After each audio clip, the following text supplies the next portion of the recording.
WCEG Network. We are the worldwide community engagement group where we speak life into the community. It's a beautiful morning here in Atlanta, and I am glad to be with you. I'm Adrianne Hamilton Butler, your host for Inner Story. Previously, this was Onward. Did Onward for about 3 or 4 years. But a lot has happened since I last hosted Onward back in May. I became a grandmother. Now I'm known as Nan. And my youngest son got married. We actually had two ceremonies, one in Seattle and one in Atlanta. And I spent some time reflecting about how did I get to this point? Once I was 16, then 30, then 50, and now knocking on the door of 60. Life has gone by very, very fast, faster than I ever imagined. There have been times of tears and times of laughter, times of certainty, and times of being in a fog. But what I realized is that I'm still here. My story is a universal story, one that a lot of women can relate to. But what I found is that we as women typically don't really share our stories too much. A lot of what we live through and encounter, we keep to ourselves. We soldier on, we carry those burdens with a smile. Behind that smile, there's hope, a little bit of fear, trepidation, and all of these things that we keep inside so that we can just keep it going day by day. And so I thought about what I would do next, and Onward just didn't seem like a really good point anymore for a podcast. Really, what I wanted to do is give space for our stories, your story. And that's how we came up with Inner Story. INHER, her story. How did we all get to this point? So here we are, episode 1. And I'm excited this morning because I have an amazing guest. A guest who I've known a little bit for a while, but whose story I haven't fully known.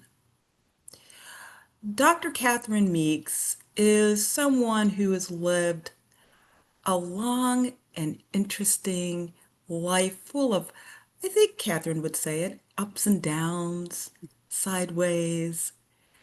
But she's here with a beautiful smile on her face and looking gorgeous this morning with your blue. Thank you. But you know what? I just remembered something. I'm on WCEG and I have to do a couple of administrative things that I forgot. So I'm going to go back a little bit and hit those up before we get to Catherine. So what I want to say about WCEG is that you can listen to us live on YouTube, Roku, Facebook, LinkedIn, and we are also now on Blue Sky and Twitch as well as Fanbase. You can download the WCEG mobile app. You can say to Alexa, play WCEG Talk Radio, and you can pull up 12 of their podcasts on different platforms. And you know what? Alexa's here in my house, and so when she heard her name, she decided to pipe up. So if you don't mind for a moment, I'm just going to say to Alexa that she can be quiet. Alexa, stop. Thank you. So with that being said, I want to get back to my guest, Catherine. Catherine, good morning. Good morning, Adrienne. It's so good to be here with you. And it's good to see you and your beautiful, beautiful blue. I love it. You were able to get your coffee. One of the things I wanted to do, Catherine, is just give a little background. And what I'm going to say is just the tip of the iceberg for all that you've accomplished in your life. But I wanted to share this because I think it sets the stage for this episode. which is the journey to here.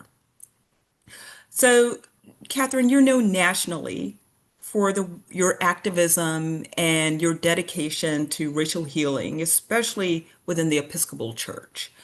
You are the founding executive director of the Absalom Jones Episcopal Center for Racial Healing, and you are the founder of Turquoise and Lavender, an institute for transformation and healing. You have hosted many spiritual retreats and workshops to engage communities in the vital work of addressing oppression. And you have also made many literary contributions, including your memoir, The Quilted Life. But I want to kind of talk a little bit about just Catherine Meeks, the woman, the little girl who grew up in Arkansas and struck out on her own, going to California to pursue her education, who became a mom, and then went on to do these amazing things. But it all started in Arkansas. So let's talk a little bit about that. Let's go back to Catherine Meeks in Mhm. Arkansas. Well, thank And you. That's a great invitation to remember. As you were saying that, I was seeing myself as this little girl running. We lived on my grandfather's land. My grandfather was a homesteader, and he homesteaded 100 acres of land way back in the day, which was a pretty big deal. And we had there was a black walnut grove in between our house and his house, and so I lived in the little house that my uncle had built, and my grandfather would be out in the Black Walnut Grove with he put bottoms in chairs and made baskets and all that kind of thing. So I got to run back and forth between his house and my house. And as you were saying that about the journey, I was thinking that when I was that little girl running back and forth, that was the only world there was for me. mm, I was zero to, I think I didn't leave there till I was 5 years old. And when from 0 to 5, the world was a black walnut grove. My grandfather, his baskets, my aunt's feather bed, and her cows and the garden and all the stuff. That little world was very safe and wonderful and affirming. And then my mother was a teacher, and she got a job in Northeast Arkansas, which was about 200 miles from there. And she took me with her to the job came at a funny time in the school year. So she was just going to be there for a couple months. And so she took me with her. And so I was 5 now, so I couldn't go to school yet. But I was determined every day that I was going to wake up in time so Mama couldn't leave me because she was the people we stayed with became my babysitter.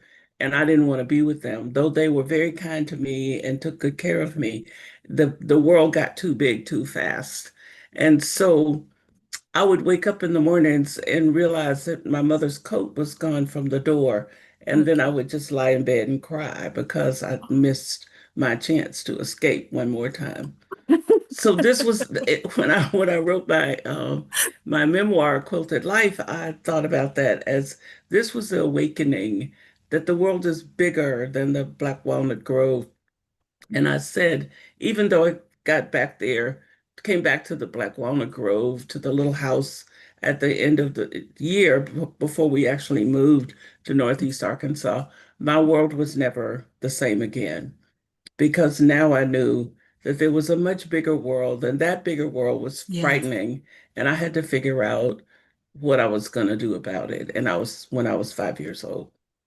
So that's interesting that you say that, Catherine, that the world was bigger and frightening because you did not stay in Arkansas. You left and you went to California. Hmm. So what prompted you to leave, kind of the safety of what you knew, Hmm. rural Arkansas, to go to California? I think all my life I've had a sense about call without knowing what that even was. An intuitive kind of awareness of that there's something, that there's a reason to be here. we're not just here to walk around and eat food and wear clothes and take Yes. up space, that there is purpose in life and there's a responsibility to do something with that purpose, though I would not have been able to articulate that at all for a long, long time. But there was an intuitive kind of understanding of that I had, and I sort of followed it. And so when I graduated from high school, I knew I had to leave the South. I had to go. I didn't want to be in the South anymore. I didn't want to go to college in the South. I had older brothers and sisters in California.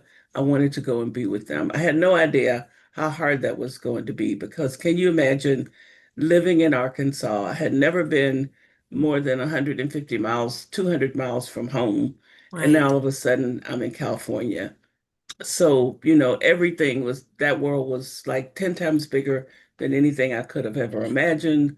There were so many things that were so new to me, like escalators, and like I'd never been on an airplane before. So I mean, just the common kinds of things that people have now, Right. if you travel, were very new and amazing to me.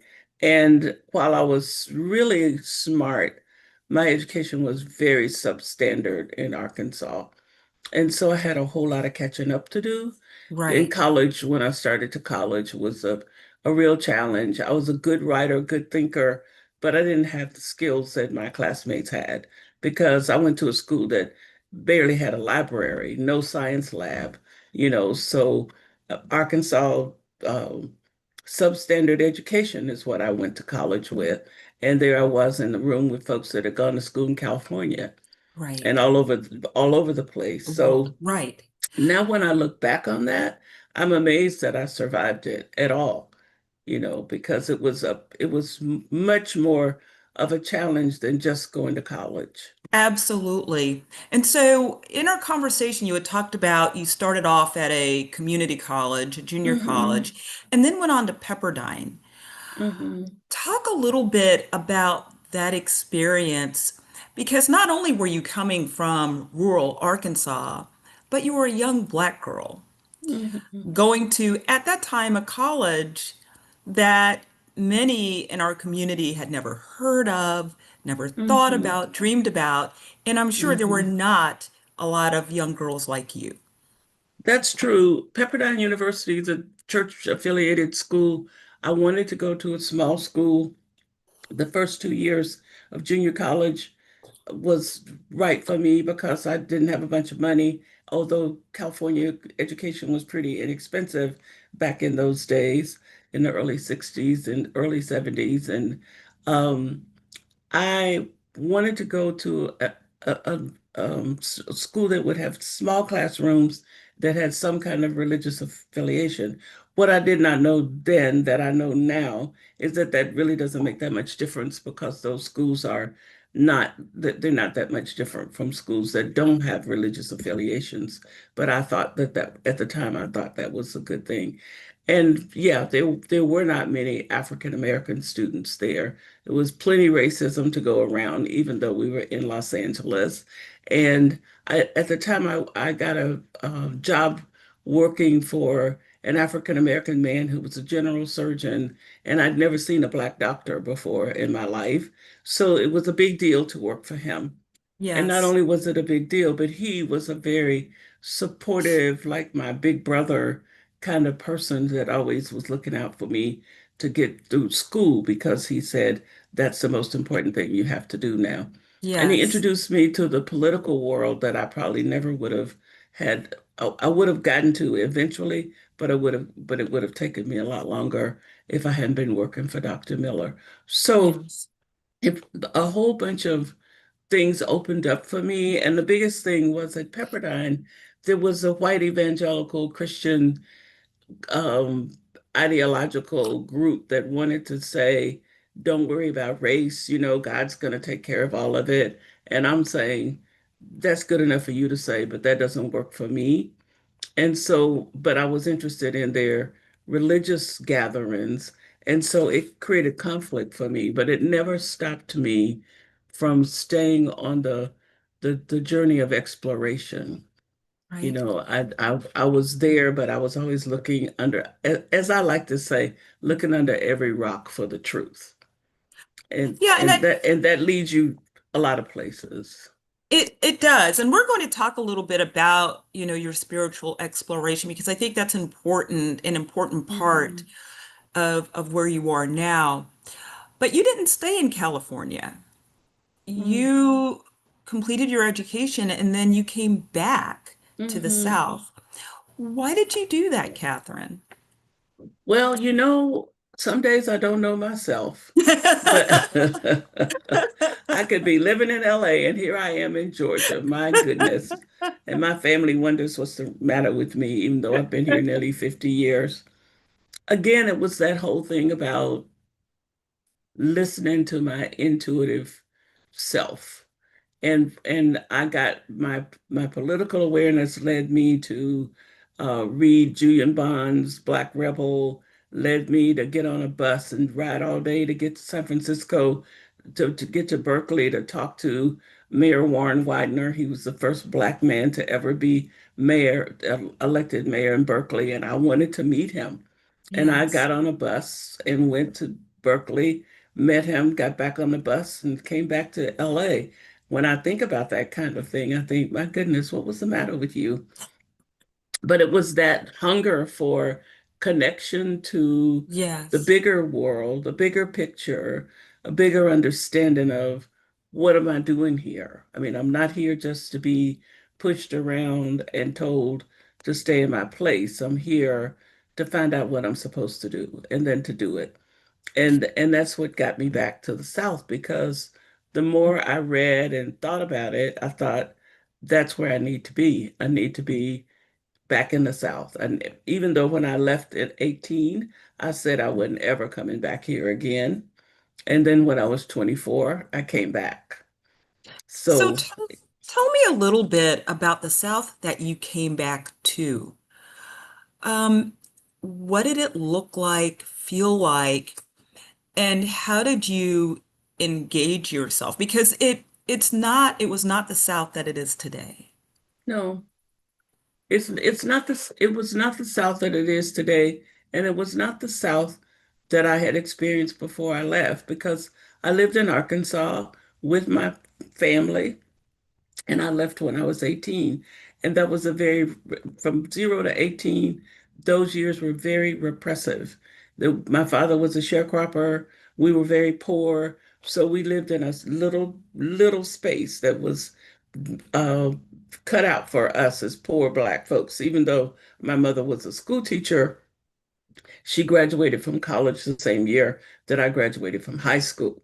So my mother was always struggling to get her degree. My father was struggling to make any money as a sharecropper, which he never did because there was no there was no way to be successful as a sharecropper. I mean, that's not the intention of sharecropping. So that impoverished small world I came to Macon, Georgia. I came to Atlanta, but I didn't find a job in Atlanta. So I went to Macon, Georgia, which is about 80 miles south of Atlanta. And Macon was more like Arkansas was. Atlanta Yeah. was Atlanta. I mean, Atlanta is Yes. the Mecca of the South is what they say. Yes. And then Julian Bond had talked about in his book Black Rebel, the New South. And I was looking for the New South. But when I got here, I thought it's not that new, really, because um, there was racism. I couldn't find an apartment in Macon, and people were just overtly racist. This was in the early 70s. So there was enough of that old South stuff connected to my new experience that became it was very complicated and became very depressing to me and was very hard for me as a youngster coming here and being isolated and having few friends and having to figure all this out, which drove me more to doing the spiritual search because some of it was just for pure survival's sake. And so that's what I wanted to ask you about. So you leave California, you come back a single Black woman, Mhm. and you're searching for your identity. how to find strength, and so it leads you to an expanded spiritual life. Mhm. And so you turned, I think, at that time to the Episcopal Church. Mhm. Talk a Well, little but bit. before that, it was the Church of Christ. I was a member of the Church of Christ, and I was never quite satisfied with that. It's a little bit too constrictive for me. So I was always looking for, well, what's beyond this? Because I just don't tend to take everything that somebody says and think that's the end of the story. There's Right. always more to the story. So talk about your experience with the Episcopal Church and Mhm. really how you found your spiritual identity there as a young African American woman. Mhm. Well, before I say that, I want to tell the story about trying to find a church in Macon and not Yes. finding anything that was satisfactory to me. And Yes. I went to a church, a Northside Christian church that someone had invited me to come to, but they didn't let Black people worship with them. And I didn't know that. So they And this kept was what basically, year? this was, yeah, that's right. 1970 would be 76, Wow. 77. And Wow. I've just, these folks, I had been at this dinner with these folks and said, I was driving to Atlanta to come to church. And they said, oh, you don't need to do that. Come to our church. Well, it turned out they weren't at church that Sunday. But I went anyway because I was glad not to drive 80 miles to go to church. And when Right. I got there, these guys, okay, I was waiting for them to finish singing to go into the sanctuary.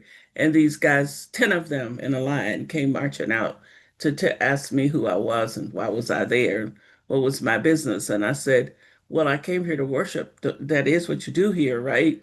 And they looked at me like they couldn't understand English. And then it dawned on me, these people don't want you here because you're Black. And I said to them, what is the problem? Don't you let Black people worship here? And they said no. Mm. And so then I just turned around and walked out because I wasn't trying to integrate a church. I was just trying to go to church. And I walked out and got in my car and rolled up my windows when I was pulling off and burst into tears because Mm. even though I'd been a little activist in the 60s, nobody had ever Right. thrown me out of anywhere. But Right. the lovely thing that happened to me right after that, I was driving down the road and this deer ran out of the woods, and then right behind it was another deer, and right behind it was another deer. And I thought to myself, the Father, the Son, and the Holy Spirit. And Exactly. the second thought was, though this darkness is here, there's light, and Yes. don't let the light go Yes. out. So Yes. that's kind of how I kept pushing. I mean, I kept believing that there was a reason to be here and that light, and I do believe from the bottom of my heart that one has to always be looking for the light and embracing the light and being the light as much as you can. So I kept looking and digging, and someone invited me to go with them to an Episcopal church to a dream workshop. And I didn't know much about dreams or paying attention to them or anything, but I went, and then I went some more. And the more I went to these Episcopal churches that were hosting these events on dreams and other kinds of inner stuff, I started thinking this church might be a place that I would like to be because if they're willing to engage life at that level, that's a new level for me. And Yes. it really did appeal to me that you could learn stuff about yourself and that you could be empowered from the inside rather than outside, that you didn't have to always be looking for something out here in the outer world to make you feel like you were okay, that message had to come from inside of you, but there had to be a process to get to it. And nobody had ever talked to me about that process. It was always, be this, be that, be something else, but nobody talks to you about how you're supposed to become that. So and I'm particularly interested in, so okay, this is the goal, but what's the process? How do Right. I get there? And if you can't help me with getting there, then you need to probably move out of the way because I gotta find the folks who can help me. So that's how I got started toward the Episcopal Church, was through this inner work focus on the inner life rather than just the outer Outer life. life, yes, yes, Mhm, the appearance of spirituality or being religious versus doing the inner work, because that's really mhm, where spirituality starts. I mhm, want to go back to one thing that you said that I found kind of interesting, both interesting and very sad, is that for many of us as women, especially women of color, church is where we go seeking strength and support. And mhm, to me, it's very telling that as a young woman, when you went to a church seeking that, you were rejected. mhm, I think for a lot of young women, for anybody, that would have been a moment where their faith walk would have stopped, mhm, and they would have not pursued any further spiritual growth. But you decided to keep going, mhm, and I think that that's a true testimony and testament mhm. to your desire to grow spiritually as a person. Can I you think speak? so. Yeah. Can you speak to that as a woman? Because there are so many women right now, especially in the environment that we're in, Catherine, who are seeking and who feel challenged by what's going on, even in the Mhm, church now. mhm. Can you speak to that continued pursuit of spirituality, of Christ, of hope, even in the face Mhm. of what we're experiencing now? Yes, and I've spent a lot of time thinking about that and a lot of time writing about it and talking about it. I think, first of all, one has to be very careful to separate your personal spiritual journey and relationship with God from organized religion. You have to be careful to understand that those are two different things. And that doesn't mean that it's just you and God, because that gets people into trouble. Community is important, but the community is often not adequate for to help us do what we need to do. And so if you don't have the inner, really deep inner connection, then the community can be detrimental to you, actually, because you start expecting the community to do stuff that it can't do and won't do. And so then you end up throwing God away when really you would have been better off to throw the community away and Mm, try to find God. It mm-hmm. really, for me, it was a matter of survival. And that was the one I had realized from 0 to 30 that God was important, that God was there, that I don't know what that means. I don't know who God is, but there's somebody bigger than me. There's an orderedness to my life. Uh, there's a helper out there. There's energy Yes. that comes when I don't know which way to go. There's direction. Those are the things that keep you moving forward. And I think that you can learn that and experience that whether you ever set foot in a church house or not, because God Yes. is not confined to the buildings that we call churches. That's just one symbolic place to be. But it's not, it's complicated. It's a very personal, intention-based way to walk through the world that says, I have to find out what helps me to make it. And I can't depend on other people's behavior to be that thing, because I Right. learned that pretty quickly or early on in my life. And so I kept looking. I kept always believing that God's not dead just because folks are acting dead in the building. You know, Exactly. I need to, and I think that the particularly for Black women, that at somewhere deep inside of ourselves, we've held on to that core knowledge in ways that, even though we're struggling maybe in the 21st century, getting to the 21st century has been grounded in not letting go. I mean, we have held on Absolutely. in spite of the hardship, in spite of Absolutely. the struggles. So there's something that's toward unrelenting in us toward that leans toward being empowered and surviving that I think has something to do with God. I mean, Absolutely. it's a complicated dynamic that I don't think we talk about enough. But even when people are in doubt and struggling and wondering where God is there. You know, I love that Jung said, called or not called, God will be there. And I think that we as African American women have always sort of embodied the truth of that.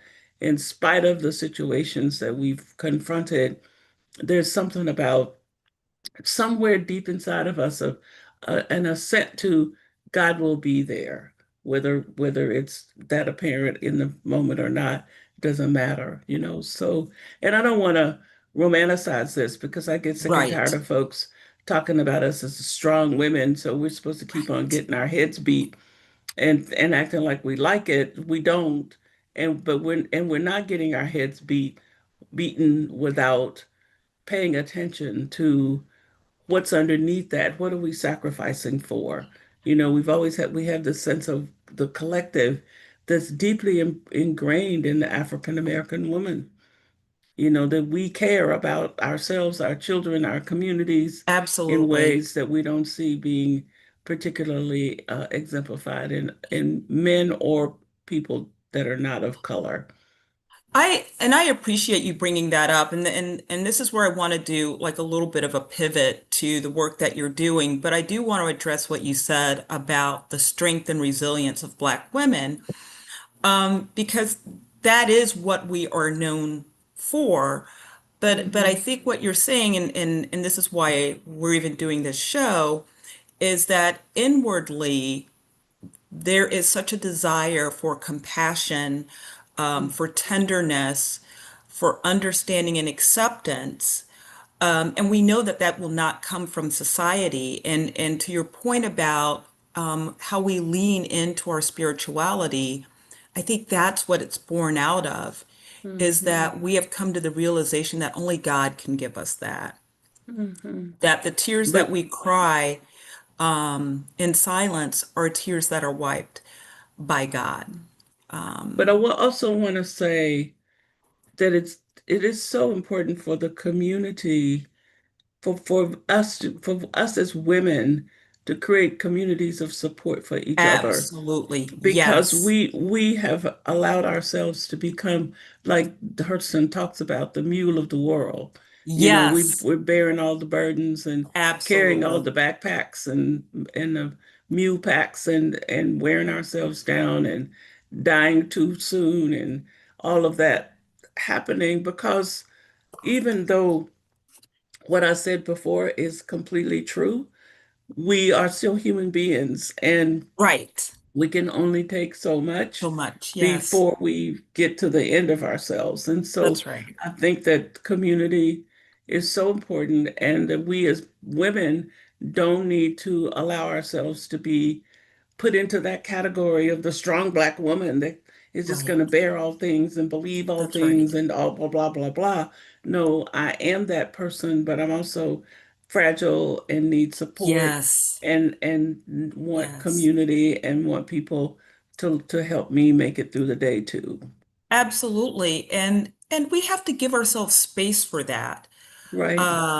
We as Black women do not need to buy into or totally support the fact that this is the label that has been given to us. Because as you said, Hmm. at the end of the day, we are still human and we are still women.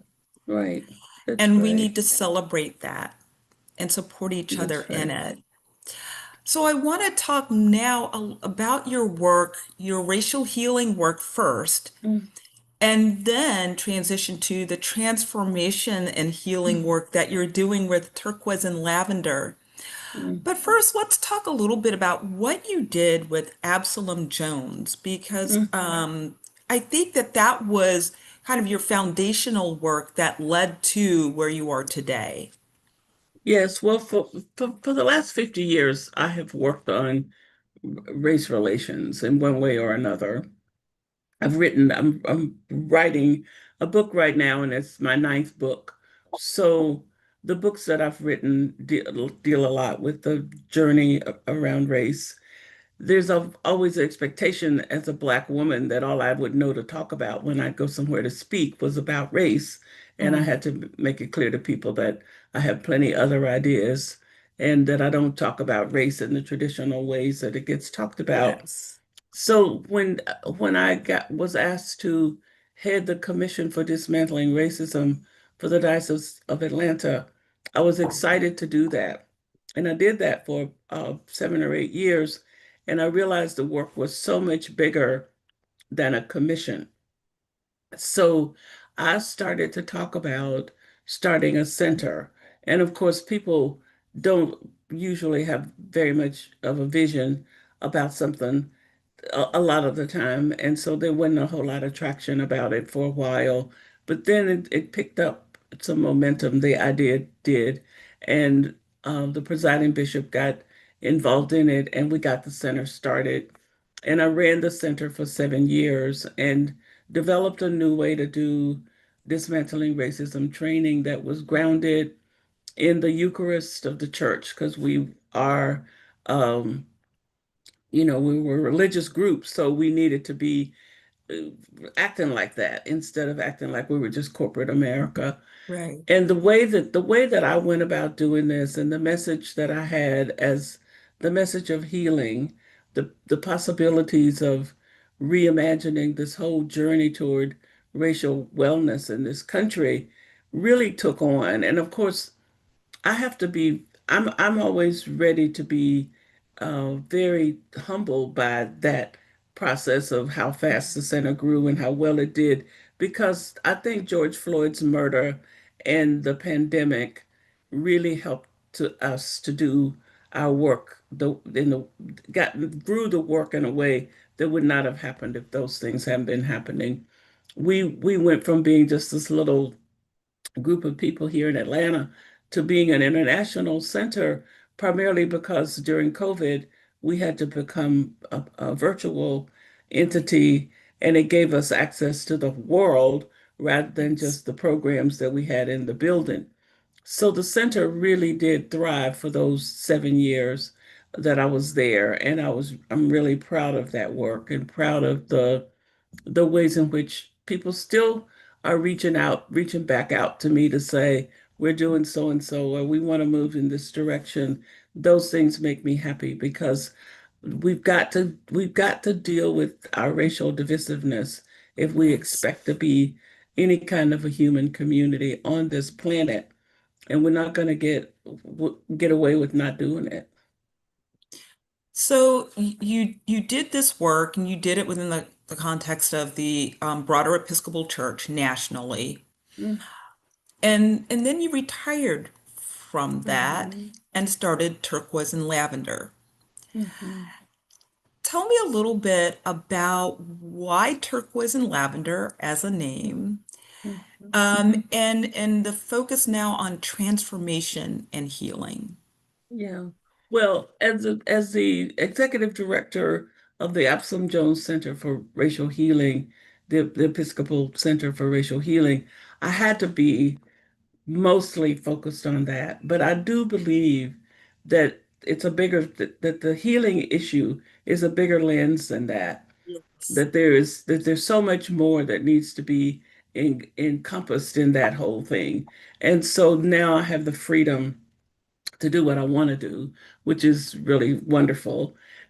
So turquoise and lavender are two elements in the world. The rock, the the beauty of it, the color is one thing that I'm fascinated by. But it's also a stone that has many healing properties. Mm, And so does lavender. And I love lavender. I love fresh lavender more than anything, and I yes. use a lot of that lavender oil. So these are two natural, ancient healing substances that I wanted to highlight in terms of this new entity that I created.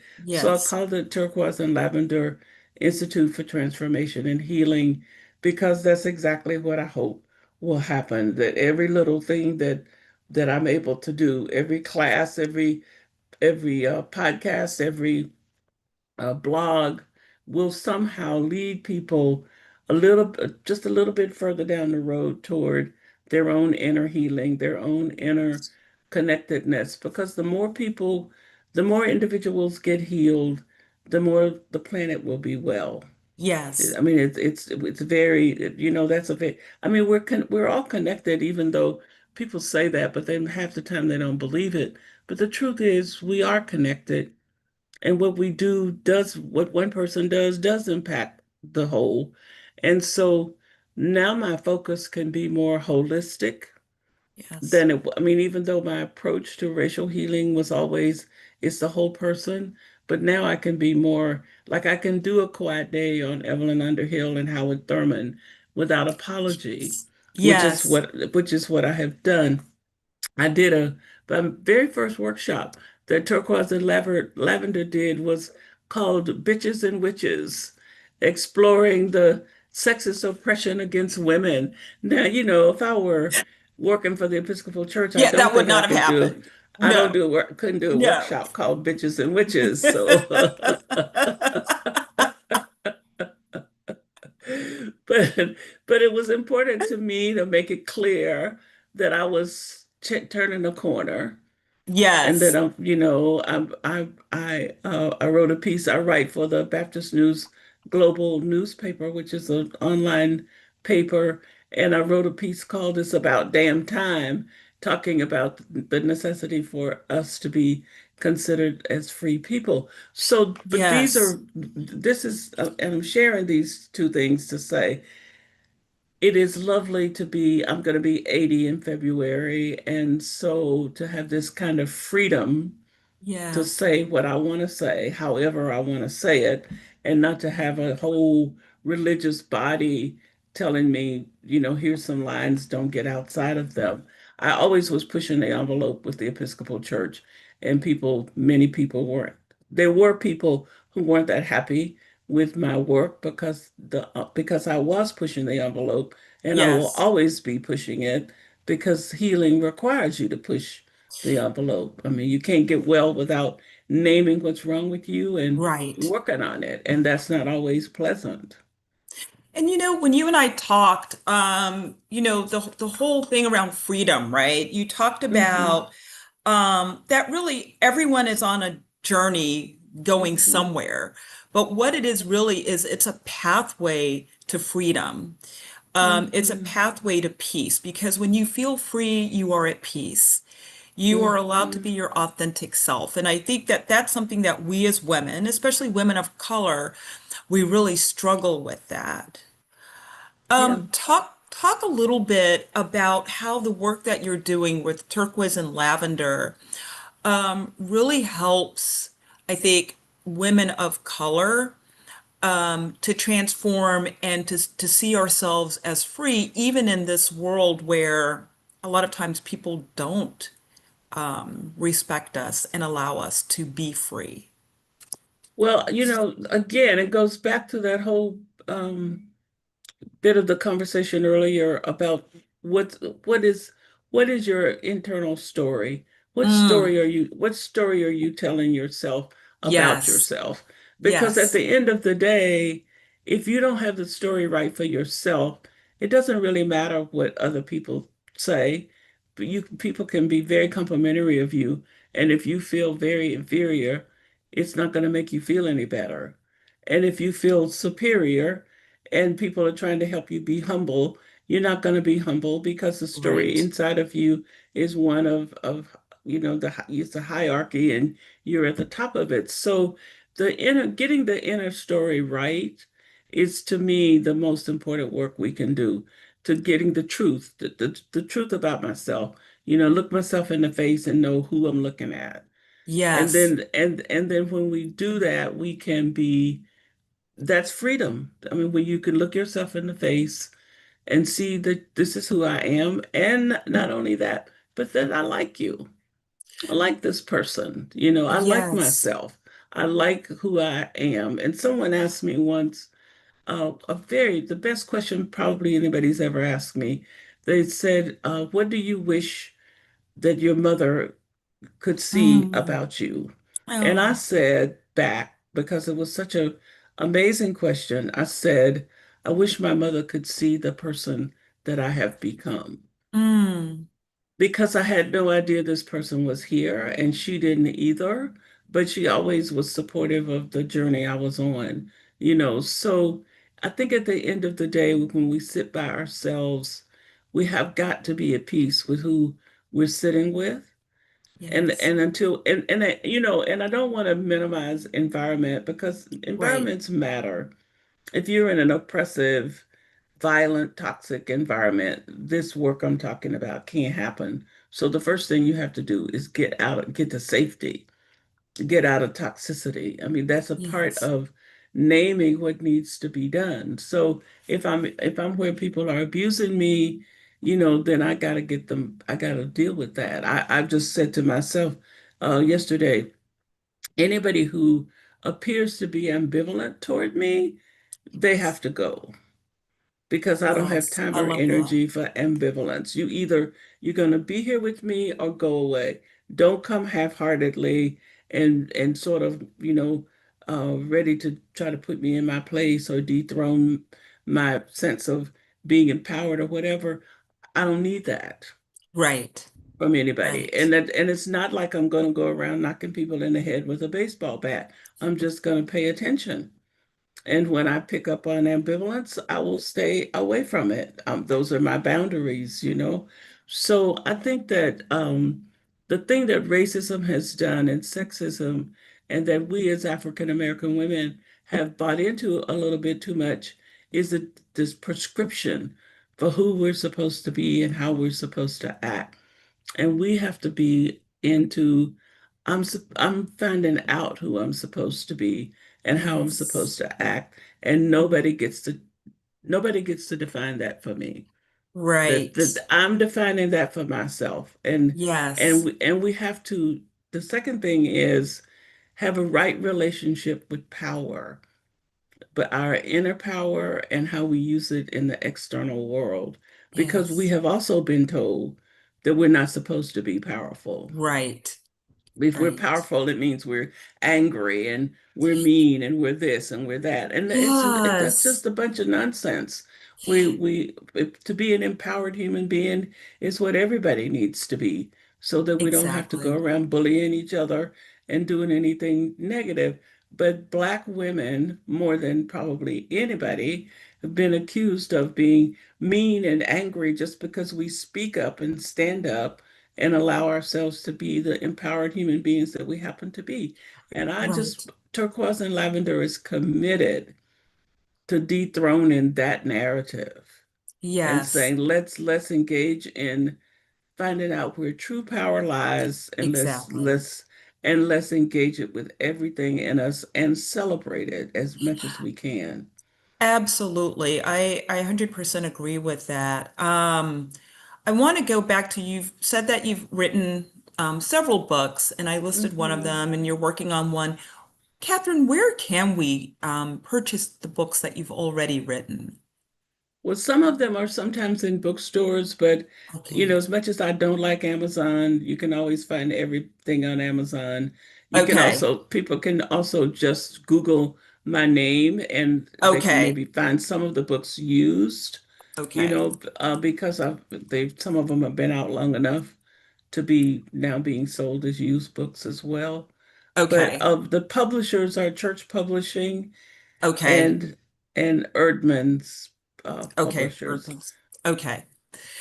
So we have a few minutes left, and I want to just circle back to a couple of things. So you mentioned that you will be 80 in February, Hmm.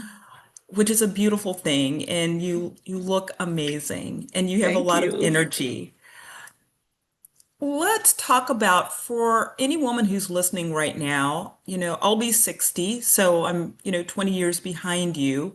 Hmm. But looking ahead, sometimes at our age, we wonder, how much is ahead for us, you know. Hmm. Talk a little bit about how you've been able to keep it going, how you've been able to stay intellectually stimulated, and how you've been able to bring other women along on the journey, those who, you know, times in their lives lost their sense of hope or Hmm. sense of confidence in themselves. Well, for one thing, I think people respond to authenticity. So I haven't ever pretended to be Superwoman. I've always been willing to admit I'm searching. I'm a pilgrim. Mm, I'm looking under mm, rocks for the truth. And I'll hold yes, your hand if you're looking for truth. Let's do it together. Let's walk on this path together. That's part of it. It's not always that easy to stay focused and stay faithful. That's my mantra. That's the only work I have to do is to mm, stay focused and stay faithful. But it's not always easy to do that. The world's a mess and things happen. But that's when faith and community and family and all those things come to help you get yourself back up on the horse. And it's like Howard Thurman says, you figure stuff out and then you lose it. You think you've got it figured out and then you realize you don't know anything. right, But right. then you don't know anything and you know everything. And so you live, I have learned that you live in this paradoxical world. And so I don't beat myself up. That's why I wrote a book called my memoirs called The Quilted Life, because Yes, everything that happens, it's like, the old ladies, my mother, my aunts, and all of those ladies in my mother's generation knew how to quilt and they had rag sacks and they yes, never threw anything away. I mean, it was a rag. Yeah, this dress is down to rags, but they could find a little piece of the hem or something that could go in the rag yes. sack because that was going to be part of the next quilt top.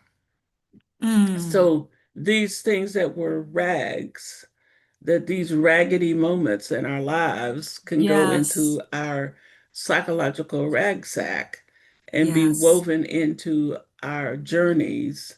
So you don't throw anything away. No, Earlier we were talking about good and bad. The scripture says everything works together for good. And I said, well, that may yes, be true, but that may be true, but everything that happens is not necessarily good. right. And so you have to be, how does it work for good? It must be that there's a continuum. That is, if you put it in the continuum of your life, that situation over there that was even traumatizing, but now you're in a better place. So you can see how that event helped you to get where you are now. So then it's ended up working for good, but it wasn't good when it happened. Right. And so I think naming what's not good, but accepting that just because it's not good in the moment doesn't mean it can't be woven into the fabric of your life and become energized or transformed, That's which is right. why I talk about transformation so much. So because life is complicated and sometimes upside down and all kinds of things and you can't get knocked off of the horse. You can't assume you can't get back on the horse because you're gonna get knocked off. Absolutely, and I mean, this sounds kind of simple and trite, but it's true. All that we are is all that we were. And Hmm. sometimes we try to dismiss things that have happened to us or what we Hmm. were at certain points of our life because it's embarrassing or it was hard, it was Hmm. difficult. But all of Hmm. those things together have made us who we are today. Hmm. And Hmm. we need to celebrate that. That's right. And so Yeah. I love you for being here, for being present, for being open to share your story. We need more women, especially women of color, to share so that we can Yes. know that yes, the journey may be hard, but we're still here. Well, in a few weeks, in a few days, actually, I'm going to be talking to a woman who's 107. I'm going to be engaged in a conversation with her, and I'm talking to people 80 and above about their journeys and how they have Love that. learned, how they have come to be who they are. So once I Love that. get that done, I'll call you up and Please. we'll listen to it Yes. and see if there's something we might do with it because it should Yes. be really fascinating. I would love that. I would love that. Our time has gone by so incredibly No. fast, Catherine. Again, thank you so much for being here today, for sharing your story. And if you're interested in being on Inner Story, please reach out to me. I am on social media, Adrian Gotta Run, and you can also reach out to us at WCEG. Have a great Saturday, everyone, and I'll see you next month. Bye.